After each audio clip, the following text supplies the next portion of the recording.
সম্মানিত শ্রোতা মণ্ডলী, এরপর আমরা জানার চেষ্টা করব যে তাকওয়া সম্পর্কে সাহাবায়ে কেরামের কি কথা আছে।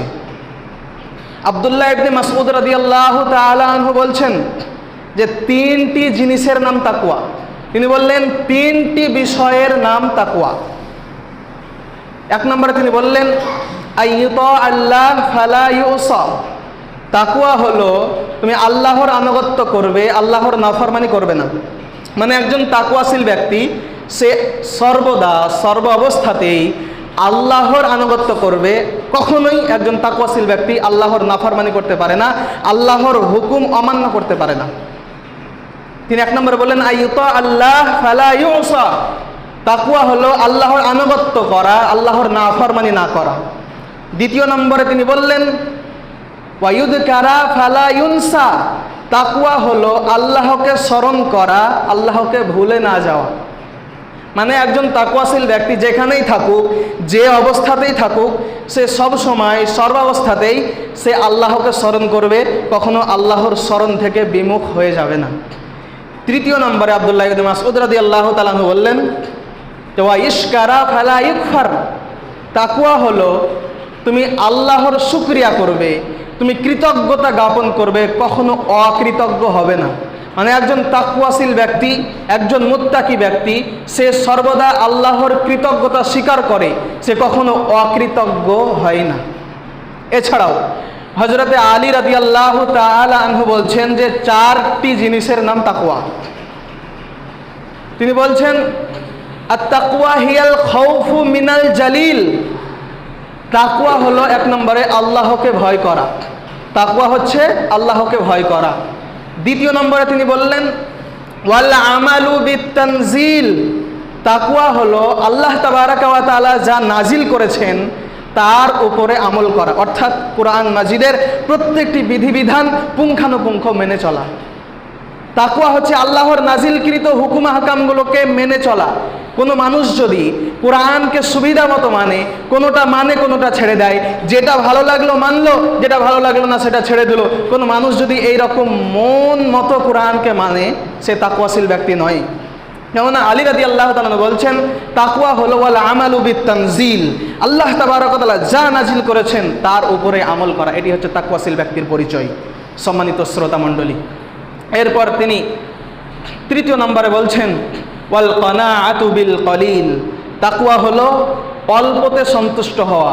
মানে আল্লাহ তাবারাকা ওয়া তাআলা আমাকে যতটুকু দিয়েছে এতেই আমি সন্তুষ্ট, এতেই আমি খুশি, আরও চাই, আরও কিছু অর্জন করবো, আল্লাহ আমাকে কেন বেশি কিছু দেয় না। এরকমভাবে একজন তাকওয়াশীল ব্যক্তি কখনোই বেশির পিছনে ছুটতে পারে না। একজন তাকওয়াশীল ব্যক্তি আল্লাহ তাবারাকা ওয়া তাআলা তাকে যা দিয়েছেন তাতেই সে সন্তুষ্ট থাকবে। এরপর তিনি চতুর্থ নম্বরে বলছেন ওয়াল ইস্তিদাদু লিয়াউমির রহিল। তাকওয়া হলো পরকালের জন্য প্রস্তুতি গ্রহণ করা। তাকওয়া হলো আখিরাতের জন্য রেডি হওয়া, নিজেকে প্রস্তুত করা। অর্থাৎ একজন তাকওয়াশীল ব্যক্তি সে কখনোই দুনিয়ার মোহে পড়ে আখিরাতকে ভুলে যেতে পারে না। একজন তাকওয়াশীল ব্যক্তি কখনোই দুনিয়ার জীবনকে চিরজন্মের জন্য থাকবো সেখানে সেটা ভাবতে পারে না।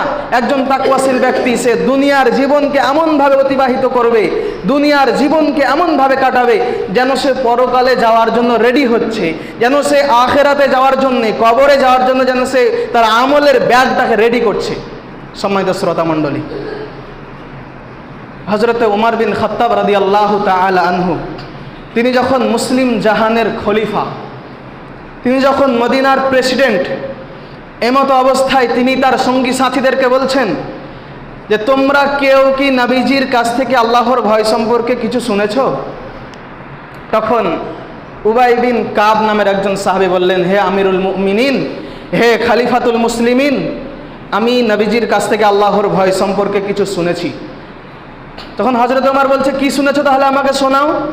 তখন ওই ব্যক্তিটি বলছে হে আমিরুল মুমিনিন, হে ওমর বিন খাত্তাব, আপনি তো জীবনে অনেক রাস্তা হেঁটে সফর করেছেন, আপনি তো জীবনে বহু রাস্তা হেঁটে অতিক্রম করেছেন, কিন্তু জীবনে কোনোদিন এমন একটি রাস্তা দিয়ে হেঁটেছেন কি যে রাস্তাটি ছিল অত্যন্ত সংকীর্ণ সরু রাস্তা এবং সেই রাস্তার দুই দিকের জমিওয়ালা তাদের জমিতে ফসল লাগিয়েছে, সেই ফসলকে গরু ছাগল উট থেকে দুম্বা থেকে সংরক্ষণের জন্য দুই দিকে কাঁটা আর বেড়া দিয়ে ঘেরে দিয়েছে, আর এর মধ্যখানের এই সংকীর্ণ রাস্তা দিয়ে আপনি কোনোদিন হেঁটেছেন কি?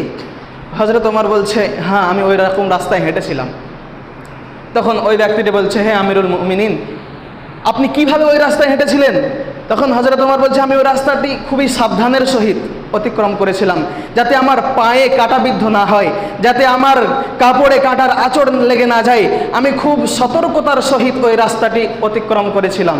তখন ওই ব্যক্তিটি বলছেন, এটাই তো আল্লাহর ভয়, এটাই তো আল্লাহর ভয়। সারা পৃথিবীটা কাঁটাযুক্ত সংকীর্ণ রাস্তা মুমিনের জন্যে। সিডি, টিভি, নাচ গান, জুয়া, তাস, লুডু, দাবা, নেশাদার দ্রব্য, এইরকমভাবে বেহায়াপনা, বেপর্দা, যত রকমের অশ্লীল অন্যায় কাজ আছে, সমস্ত কাজ, সমস্ত গুনাহ, সমস্ত পাপ কাজ যেন একজন মানুষকে কাঁটার মতো চারিদিক থেকে আক্রমণ করবে। আর এই কাঁটার আক্রমণ থেকে, অর্থাৎ গুনহার আক্রমণ থেকে নিজেকে বাঁচিয়ে বাঁচিয়ে সাবধানতার সহিত যে দুনিয়ার জীবনকে অতিবাহিত করবে, সেই হচ্ছে তাকওয়াশীল ব্যক্তি। সম্মানিত শ্রোতা মণ্ডলী, বোঝা গেল একজন তাকওয়াশীল ব্যক্তি কখনোই পাপ কাজ করতে পারে না। একজন তাকওয়াশীল ব্যক্তি কখনোই অশ্লীল অন্যায় কাজে লিপ্ত হতে পারে না। একজন তাকওয়াশীল ব্যক্তি যদিও ভুল করে ফেলে, সে সঙ্গে সঙ্গে তওবা করে ফিরে আসবে। সম্মানিত শ্রোতা মণ্ডলী, এ ছিল তাকওয়া সম্পর্কে সাহাবা ইকরামের কিছু উক্তি।